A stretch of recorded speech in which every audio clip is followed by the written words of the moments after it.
Bom, pessoal, meu nome é Gabriel, sou professor de Física do Santa Luzia, e a aula, dessa semana, para o segundo ano, a gente vai continuar a termologia. Essa aula é para o segundo ano do ensino médio e a gente vai continuar o assunto de termologia.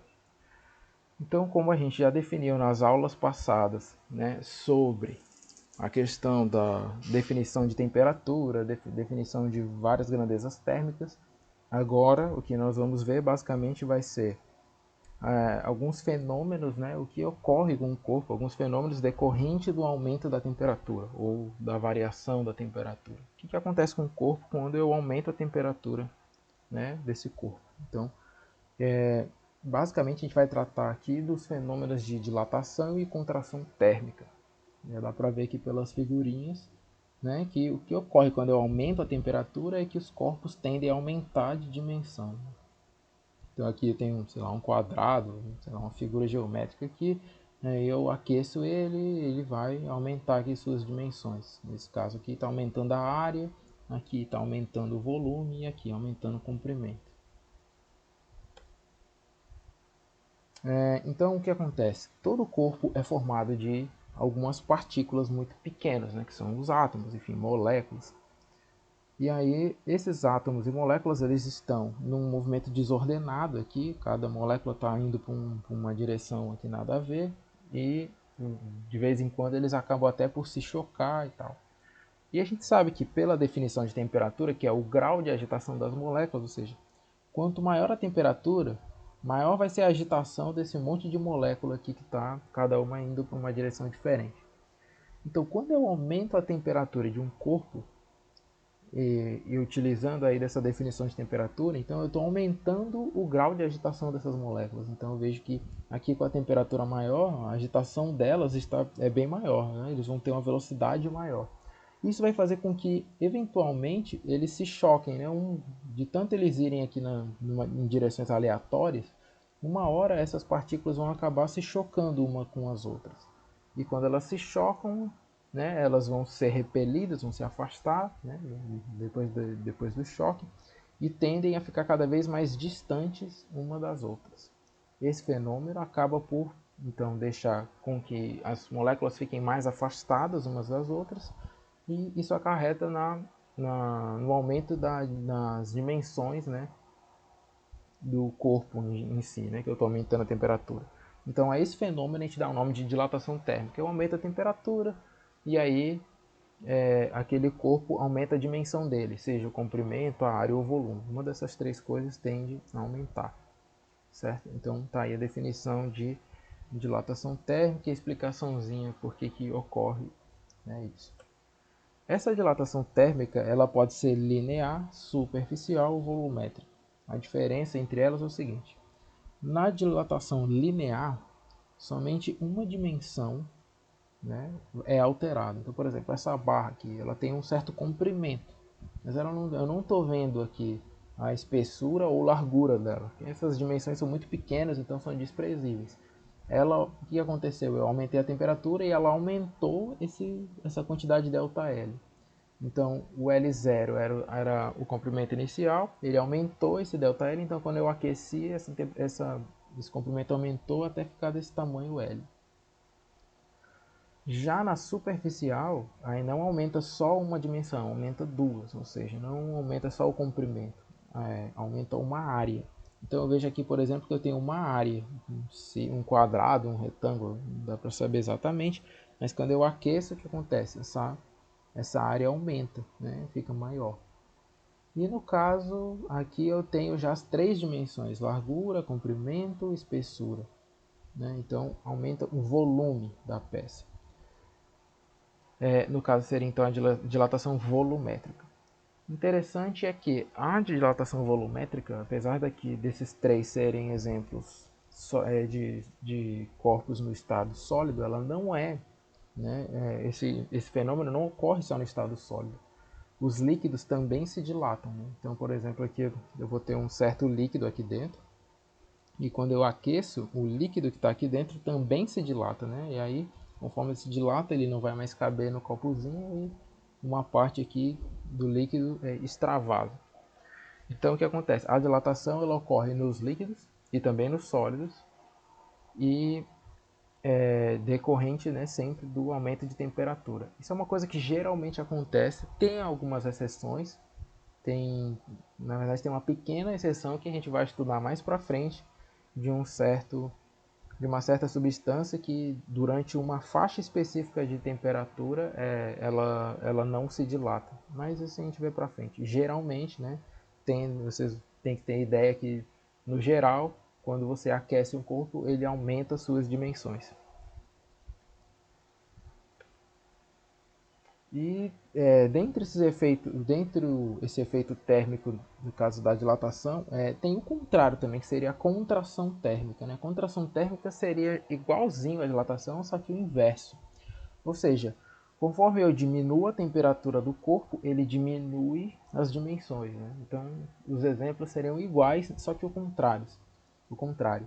No caso, eu teria a barra, né? E aí, conforme eu diminuo a temperatura, ela se contrai, ela vai diminuindo. É o mesmo, é a mesma, o motivo é o mesmo, né? É consequência da diminuição de temperatura. As variações nesses corpos, eles vão sempre depender de três coisas. Vai ser a variação de temperatura, as dimensões iniciais e o coeficiente de dilatação. Essas três coisas vão definir se aquele corpo vai dilatar muito ou pouco. A primeira delas é a variação de temperatura, ou seja, quanto maior a temperatura que...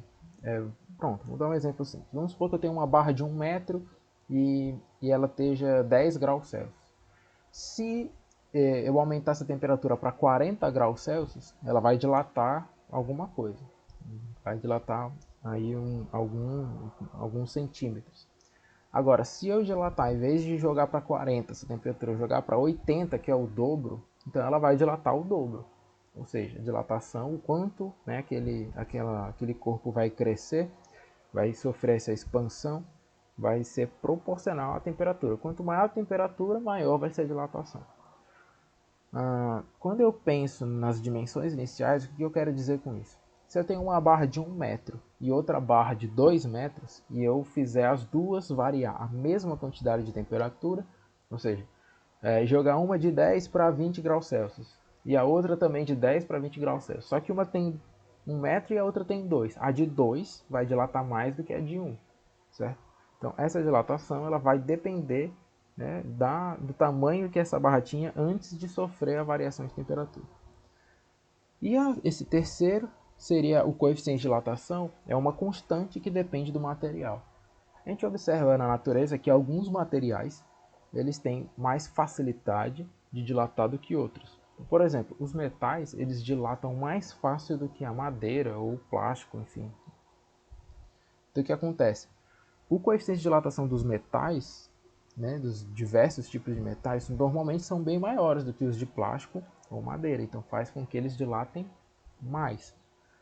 Então, se eu tiver uma barra de, sei lá, uma barra de plástico e uma barra de metal, os dois tendo 1 metro, os dois tendo a mesma temperatura, e eu aqueço as duas para a mesma temperatura, né? Eu vou sofrer a mesma variação. Sei lá, os dois estão a 10, aí eu aqueço para 20. Então, os dois vão de 10 para 20. Os dois têm 1 metro.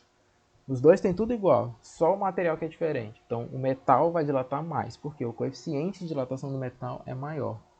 Então, essas são as três coisas que a gente tem que, né, sempre olhar quando a gente quer estudar dilatação.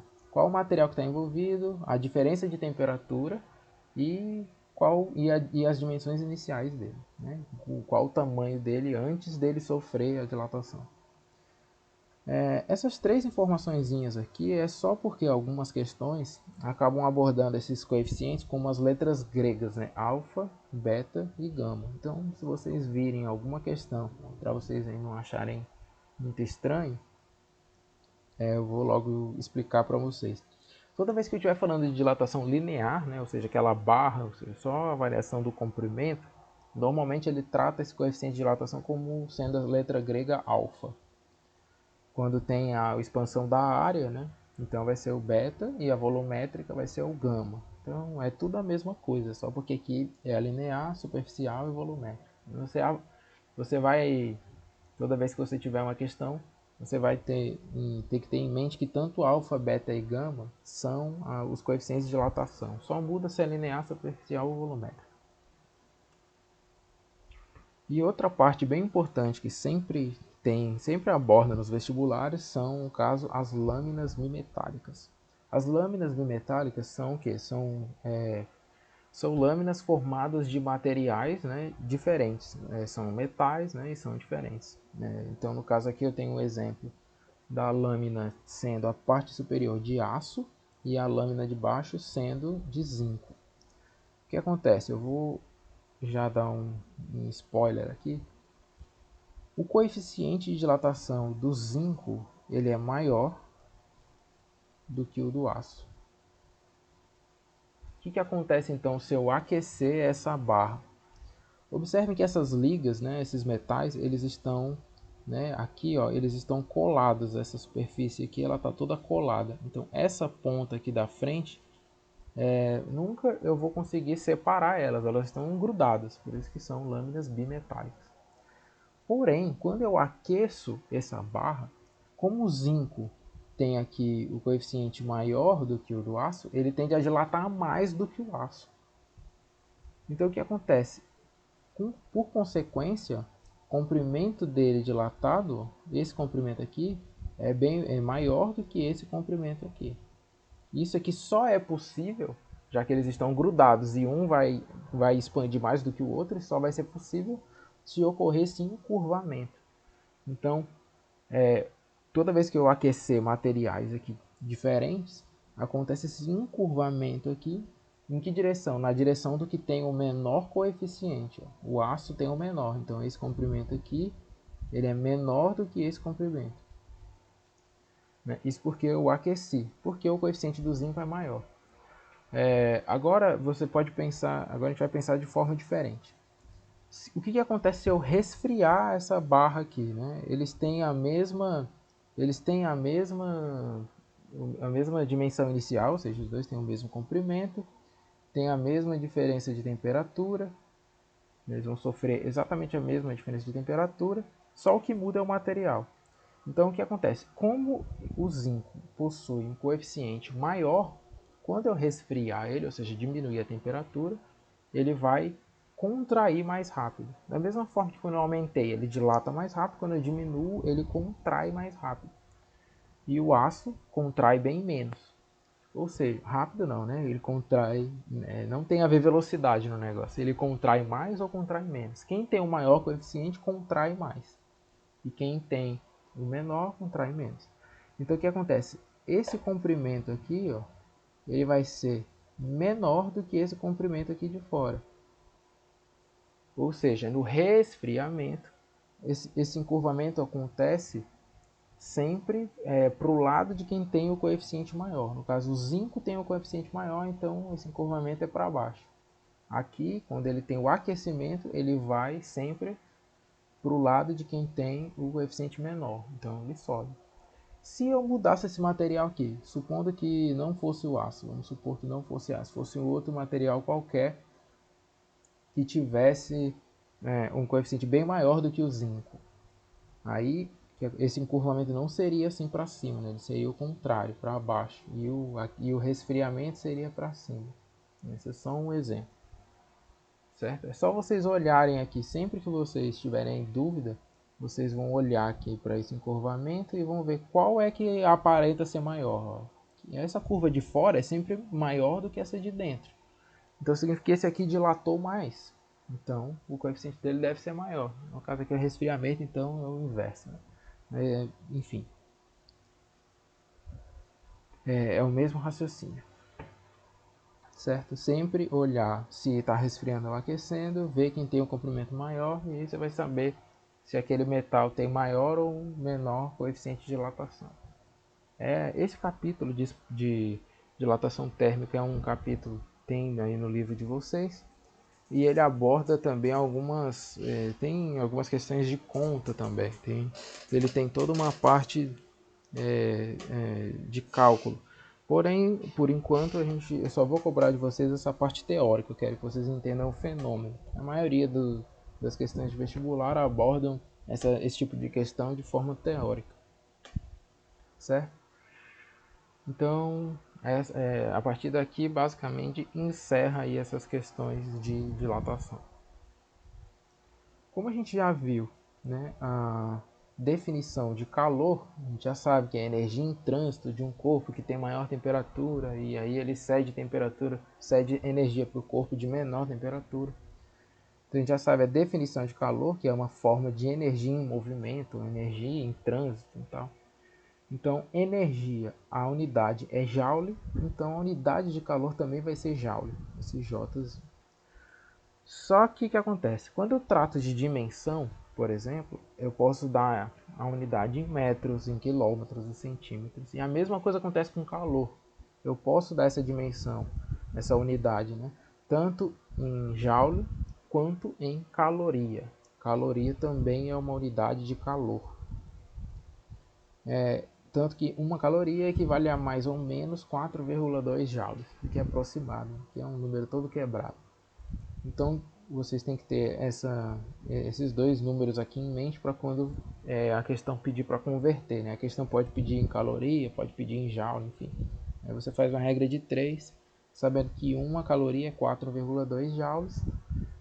E para não trabalhar com números muito grandes aí de caloria, você pode usar quilocaloria. Então, 1000 calorias é uma quilocaloria. Que seria então, isso aqui são todas unidades para calor. E a gente pode também, na verdade, na aula passada eu falei para vocês uma coisa que ela não está completamente certa. Eu omiti algumas informações porque eu imaginei que seria mais fácil de vocês entenderem, né, a definição de calor. E na aula passada eu falei que um corpo, quando recebe energia na forma de calor, ele tende a aumentar a sua temperatura, né? Ele aumenta a sua temperatura. E isso pode acontecer, mas não é 100% verdade. Por exemplo, se eu tiver o gelo e esse gelo tiver a 0 graus Celsius e eu aquecer esse gelo, eu ficar direto com eu tiver com um termômetro direto medindo a temperatura dele, eu vou ver que conforme eu aqueço esse gelo, ele vai derretendo. E aquele líquido, né, que seria o gelo derretido, aquela parte líquida, continua a 0 graus Celsius. Ou seja, ele não está aumentando a temperatura, ele só está mudando o estado físico dele.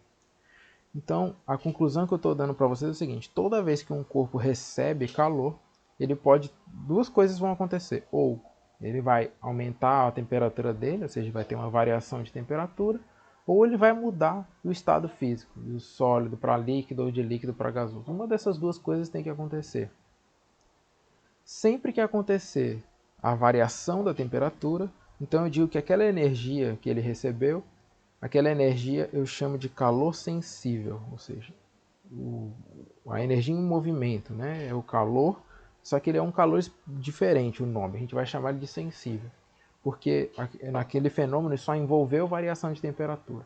Quando envolve a mudança de estado físico, né, mudança de estado, aí eu chamo aquilo de calor latente. Então, por exemplo, se eu tenho um líquido a 15 graus Celsius e eu aqueço ele, né? E aí ele vai, sei lá, de 15 para 30 graus Celsius. Ele aumentou a temperatura dele, então vai ser calor sensível.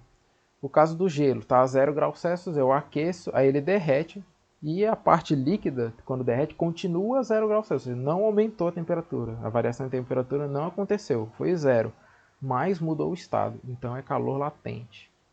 Certo? Tem essas duas formas de eu distinguir aí os tipos de calor. Pode ser um desses dois. Falando sobre o calor latente, a gente vai ver ele em outra aula. Provavelmente não vai dar tempo de ver na outra semana, então deve ser daqui a 2 semanas. Talvez mais. Mas, enfim. É só para vocês já terem mais ou menos uma ideia do que é o calor latente. Por hora, esse capítulo vai ser mais importante, né, o calor sensível, ou seja, aquele calor que vai ter variação de temperatura.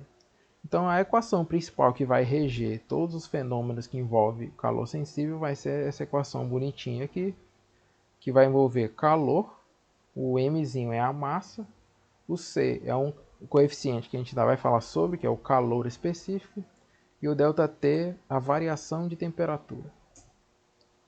Então, o que acontece? Cada uma dessas grandezas aqui, elas são diretamente proporcionais à quantidade de calor.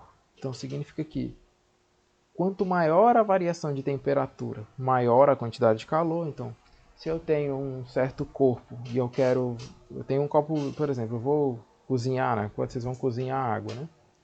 Se você for cozinhar vocês vão aquecer a água, né, para cozinhar alguma coisa.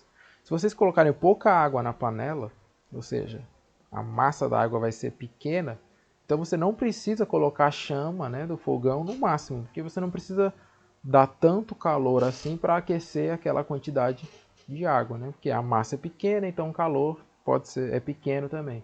Se eu vou cada vez mais aumentando a quantidade de água, então para ter o mesmo resultado eu tenho que aumentar a quantidade de calor. Agora vamos pensar o seguinte: não vamos mais mexer na quantidade de água, né? A quantidade de água é fixa, por exemplo. Vamos supor que tem 1 litro de água lá numa panela. Se você quer fazer com que aquela água saia de 10 graus Celsius e vá, por exemplo, para 30 graus Celsius, você vai precisar de uma quantidade de calor. Se em vez de 30 eu quiser 60, eu vou ter que aumentar a quantidade de calor. Ou seja, a variação de temperatura ela também é proporcional ao calor. Se eu quiser temperaturas mais altas, então eu tenho que dar mais calor para aquilo. Se, por exemplo, um objeto ele cede calor, né, ele perde energia na forma de calor, então a temperatura dele cai. Então, quanto mais energia ele perde na forma de calor, ou seja, quanto maior o calor, no caso negativo, enquanto ele perde, maior vai ser essa perda de temperatura também. Então, a massa e a diferença de temperatura já está explicado porque que elas são proporcionais aqui ao calor. Já o calor específico, ele é uma característica daquela substância que você está a substância que está, né, sendo estudada no fenômeno. Então, por exemplo, se eu estiver estudando o quanto é fácil aquecer a água e o quanto é fácil aquecer o óleo, né, a gente vai ver que se eu colocar a mesma quantidade, se eu colocar 1 litro de óleo e 1 litro de água, ou seja, a mesma massa, os dois a mesma temperatura, e eu quero que os dois aumentem, sei lá, 30 graus Celsius na temperatura, eu vou ter que dar calor diferente para a água e calor diferente para o óleo. Porque o óleo aquece, né, ele tem uma facilidade, né, de ganhar temperatura diferente da água. Então esse calor específico ele está ligado a essa facilidade ou dificuldade de um corpo aumentar essa temperatura de acordo com o calor que ele recebe.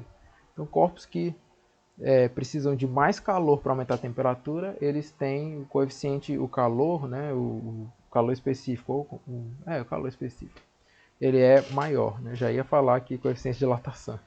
O calor específico tem que ser maior, né, quando o corpo precisa de mais energia na forma de calor para poder aumentar a temperatura. Quando o corpo precisa de menos calor para aumentar a temperatura, aí o calor específico dele é mais baixo.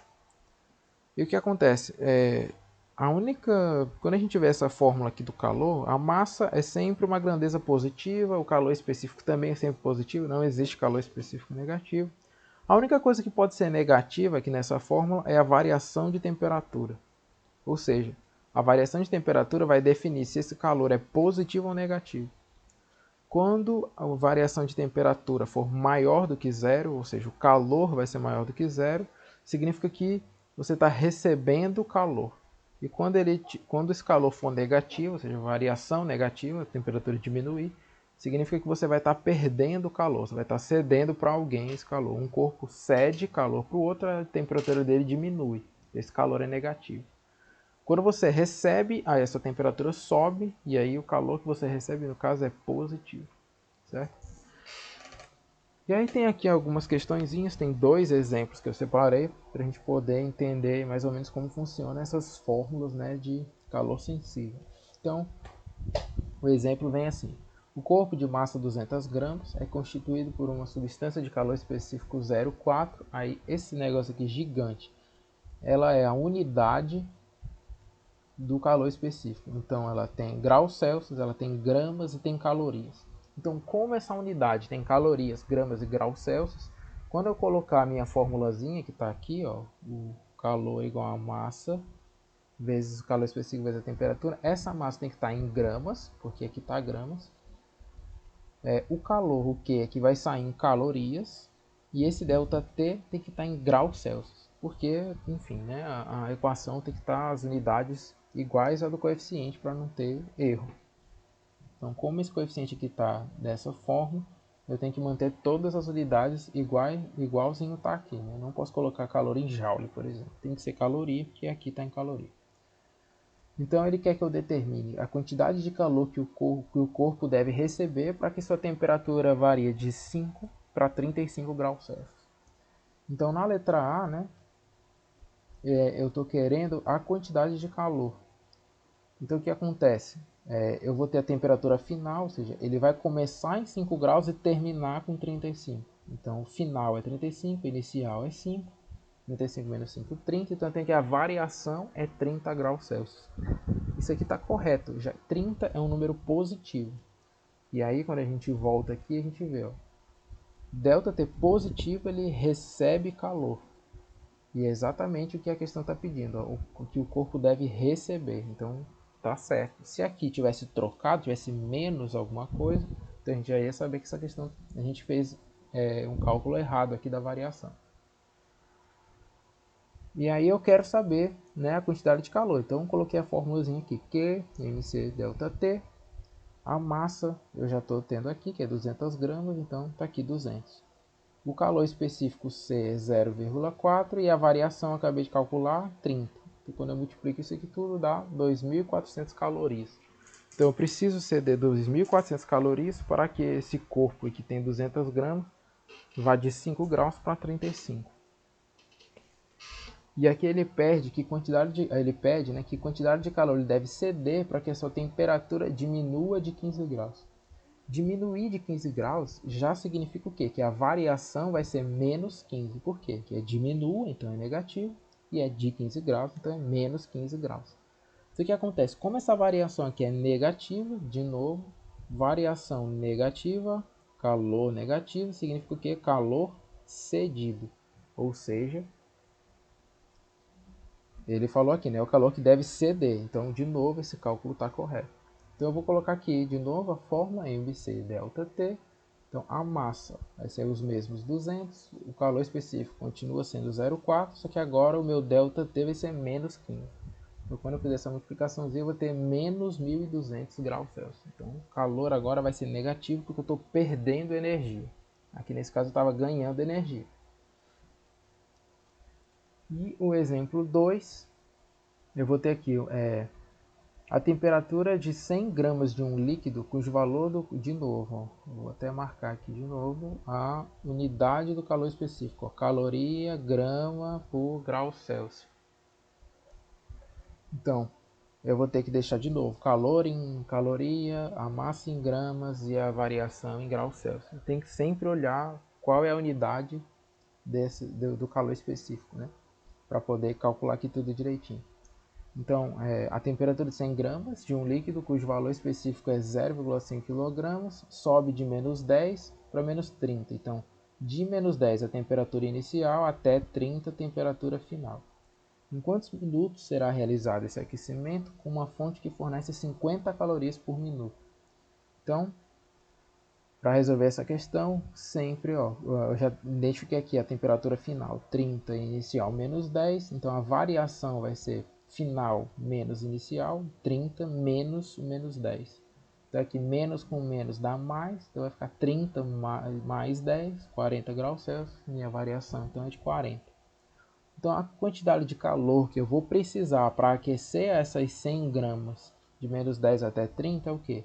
As 100 gramas, o calor específico é 0,5, está aqui 0,5, e os 40 da variação. Então eu vou precisar de 2.000 calorias. E aí é só fazer a regrinha de 3, né? Aqui, no caso, a minha fonte ela é capaz de me dar 50 calorias por minuto. Então 50 calorias ele dá em 1 minuto. Em quanto tempo ela vai me dar as 2.000 que eu preciso? Então 2.000x, eu faço aqui a regra de 3, né? Multiplicando aqui, ó, em cruz. E aí eu vou ter 40 minutos. Seria, né, a resposta aqui desse exemplo. Então esses são os dois exemplos que eu separei para essa aula, os exemplos, os exercícios que eu coloquei na lista de vocês, porque vocês devem entregar essa semana. São bem parecidos com os que eu resolvi aqui, não muda muita coisa, só muda os valores. Tentem resolver, vocês já sabem, né, os meus contatos, tudo para poder tirarem dúvidas. Pessoal, tentem resolver as questões e estudem direitinho, né, essa matéria. Vocês podem acompanhar no livro de vocês, caso vocês tenham achado qualquer coisa que eu tenha dito muito complicado. E se precisar de qualquer tipo de dúvida, vocês podem mandar aí para o meu WhatsApp ou para o meu e-mail. Possivelmente a gente vai estar marcando ainda uma aula aí de tirar dúvidas, né? Eu vou estar decidindo ainda com a escola que aplicativo a gente vai usar, enfim, a gente vai fazer alguma coisa aí para que a gente possa ter contato também, para saber se vocês estão entendendo, se vocês têm dúvida da lista passada de exercícios, ou dessa, ou da primeira semana, enfim. A gente ainda vai conversar um pouquinho aí sobre isso. Espero que tenha ficado claro esse assunto de dilatação e a respeito do calor sensível.